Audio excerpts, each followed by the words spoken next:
Uno de los misterios más intrigantes de la Biblia es el de la luz primordial, una referencia enigmática que aparece en el primer capítulo del Génesis, en el momento exacto de la creación. En el relato bíblico, Dios pronuncia, sea la luz, y la luz aparece, una luz que surge en medio del caos y precede a la creación de los astros. Este hecho abre una interrogante fascinante: si aún no habían sido creados el sol, la luna y las estrellas, ¿de qué tipo de luz se trata? ¿Qué era esa luz primordial, esa energía misteriosa que, según el Génesis, ilumina y organiza el universo incluso antes de los cuerpos celestes? A lo largo de la historia, teólogos, místicos y filósofos han especulado sobre la naturaleza de esta luz y su significado. Algunos creen que representa una forma de iluminación espiritual, una manifestación de la sabiduría divina, la luz que penetra todas las cosas y que sustenta la realidad más allá de lo visible. Según esta interpretación, la luz no es algo físico, sino una presencia divina, una fuerza que impregna y estructura el cosmos de una manera que la ciencia moderna apenas empieza a vislumbrar. En términos de sabiduría y verdad, podría interpretarse como una metáfora de la sabiduría misma, o incluso como el conocimiento que contiene el plan divino del universo. Otros interpretan la luz primordial como una referencia a una forma de energía desconocida, una fuerza que precede y trasciende la materia y que permite el orden en el caos. Para algunos estudiosos, la luz es simplemente el primer paso de la creación, algo que estructura y delimita el universo, pero que no pertenece al ámbito físico en el sentido tradicional. A través de esta luz, Dios establece un principio que da sentido y cohesión al universo, transformando el caos en un orden que se desarrolla día a día en los pasajes de la creación. También existen teorías que sugieren que la luz primordial podría haber sido una especie de manifestación de la gloria de Dios, un concepto espiritual que aparece en varios libros de la Biblia, y que es descrito como una luz cegadora y abrumadora. Según esta visión, la luz no es otra cosa que la presencia directa de Dios sobre la creación, una emanación de su ser que ilumina y da vida. Esta teoría sostiene que Dios mismo, en su esencia, es luz, y que la creación es la expansión de esa luz hacia lo que estaba vacío y desordenado.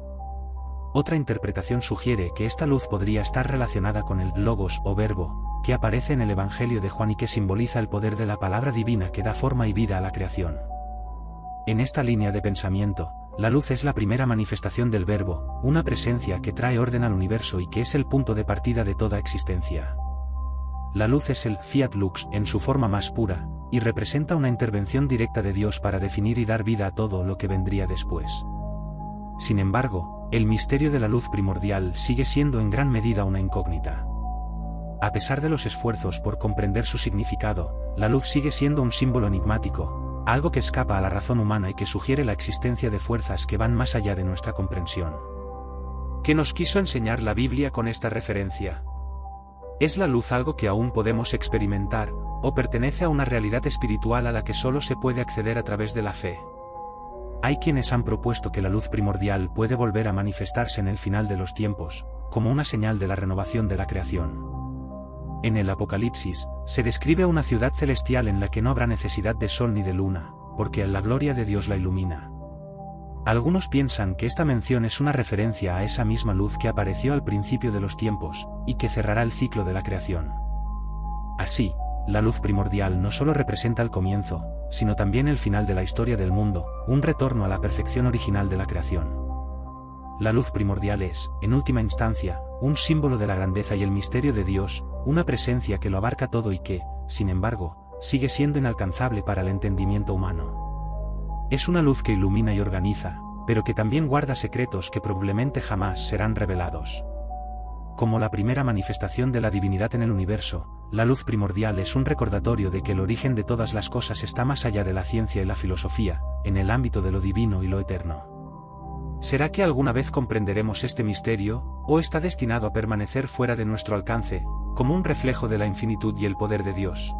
Otro enigma cautivador de la Biblia es el secreto de Melquisedec, una figura misteriosa mencionada brevemente en el Antiguo Testamento, pero con implicaciones profundas y místicas que se expanden hasta el Nuevo Testamento. Melquisedec es descrito en el libro de Génesis como el rey de Salem y sacerdote del Dios Altísimo, quien bendice a Abraham tras una victoria y le ofrece pan y vino, un gesto simbólico que ha sido interpretado de múltiples formas a lo largo de la historia. La Biblia no nos ofrece información sobre el linaje de Melquisedec, ni acerca de su nacimiento o muerte. En una tradición en la que los registros de genealogía son cruciales, este silencio es notable. No pertenece a ninguna de las tribus de Israel, ni se dice que haya sido nombrado sacerdote en virtud de un linaje familiar, como los levitas. Esto lo convierte en una figura única, sin antecedentes ni descendencia, lo cual ha llevado a algunos a verlo como una aparición divina, una figura que trasciende la historia y el tiempo. El autor de la carta a los Hebreos en el Nuevo Testamento lo menciona de nuevo y lo compara con Jesucristo, llamándolo sin padre, sin madre, sin genealogía, sin principio de días ni fin de vida. Aquí, Melquisedec es visto como una prefiguración de Cristo, como un sacerdote eterno y celestial. En este contexto, el pan y el vino que ofreció Abraham se interpretan como una especie de premonición de la Eucaristía cristiana, un rito que simboliza la presencia de Cristo y el pacto eterno de Dios con la humanidad. Algunos textos apócrifos y fuentes extrabíblicas ofrecen teorías sorprendentes sobre Melquisedec. En el manuscrito de Melquisedec de los rollos del Mar Muerto, se le presenta como una figura mesiánica, incluso como un agente del juicio final y líder de los ángeles en una batalla contra el mal en los últimos días. Según estos textos, Melquisedec regresaría en el fin de los tiempos para librar una batalla cósmica contra las fuerzas de la oscuridad, actuando como el elegido de Dios en una lucha definitiva entre el bien y el mal. Otros estudiosos sostienen que Melquisedec podría ser un símbolo de un sacerdocio cósmico y eterno, en oposición al sacerdocio terrenal y temporal.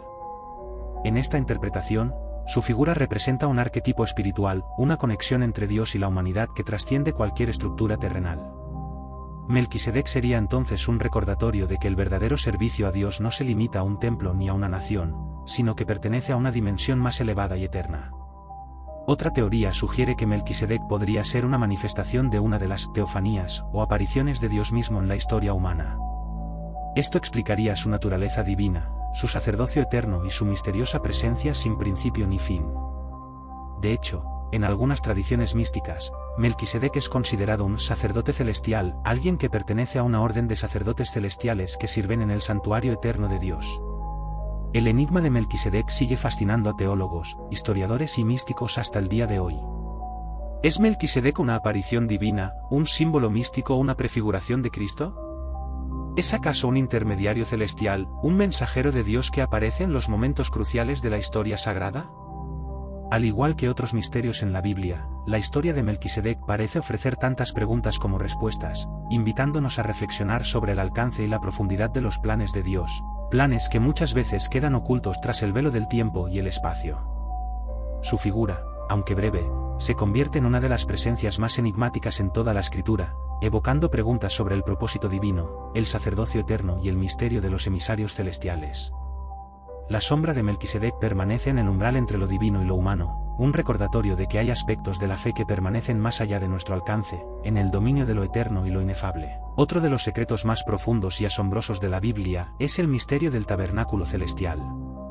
Aunque el tabernáculo terrenal se describe en detalle en el libro de Éxodo como un santuario portátil para que Dios habite en medio de su pueblo, se menciona que este tabernáculo en realidad es una réplica de un lugar sagrado en los cielos. La Biblia y otros textos apócrifos hacen referencia a la existencia de un tabernáculo celestial, una morada pura y espiritual que existe en los reinos celestiales y que solo unos pocos han tenido la oportunidad de ver. Este misterio lleva a preguntas profundas. ¿Qué significa que Dios pidió a los israelitas que construyeran una estructura en la tierra que fuera reflejo de algo que existe en el cielo? En la carta a los Hebreos, se menciona que el tabernáculo terrenal era una sombra de las cosas celestiales, y se establece una conexión entre los sacrificios realizados allí y el sacrificio perfecto que Jesús ofrecería mucho tiempo después. Este tabernáculo celestial, según algunas interpretaciones, simboliza la presencia eterna de Dios y su interacción directa con la creación, no en la forma física que se entendía en el tabernáculo de Moisés, sino en un ámbito espiritual donde todo es eterno y puro. En las visiones de Moisés, cuando recibe las instrucciones de Dios en el monte Sinaí, se le muestra cómo debe ser el diseño del tabernáculo, y Dios le advierte que siga con precisión el modelo que se le ha mostrado. Este modelo no se ve en la tierra, sino que se refiere a algo que se encuentra en las alturas, en un lugar donde los ángeles moran y donde la gloria de Dios es visible en su plenitud. Es un lugar de adoración y de pureza donde los seres celestiales veneran a Dios constantemente, y es el origen y fuente de todas las cosas santas.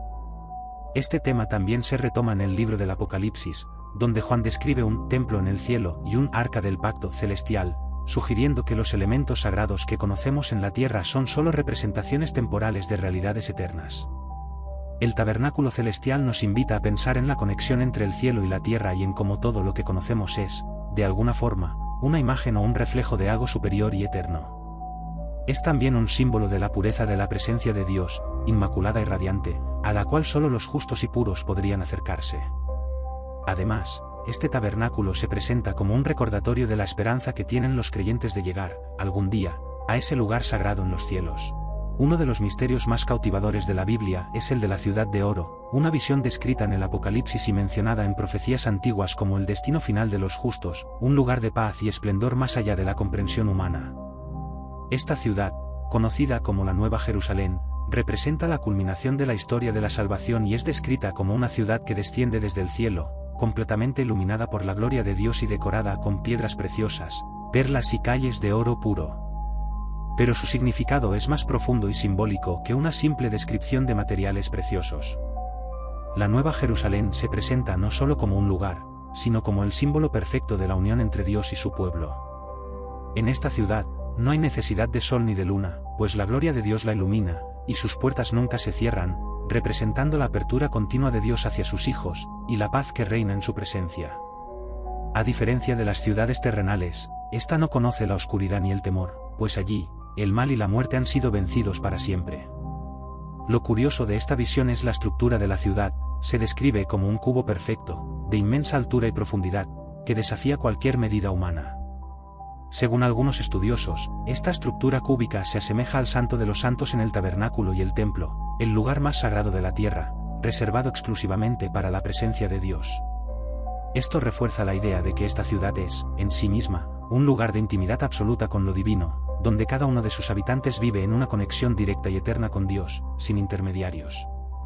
Otra de las grandes incógnitas que presenta esta visión es el uso de 12 puertas y 12 cimientos, cada uno inscrito con los nombres de las 12 tribus de Israel y los 12 apóstoles.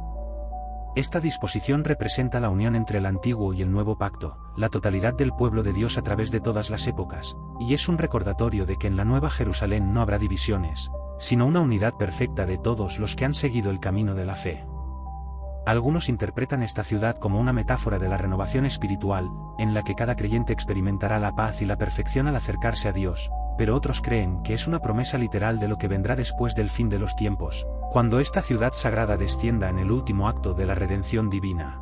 Un misterio fascinante que se encuentra en las Escrituras es el concepto del Éxodo, el momento en el que los israelitas, liderados por Moisés, escapan de la opresión en Egipto. Sin embargo, el relato del Éxodo no es solo una historia de liberación, sino que está impregnado de simbolismo, profecías y lecciones profundas que han resonado a lo largo de la historia y que aún inspiran a millones de personas. El Éxodo se inicia con la historia de la opresión del pueblo hebreo bajo el dominio egipcio.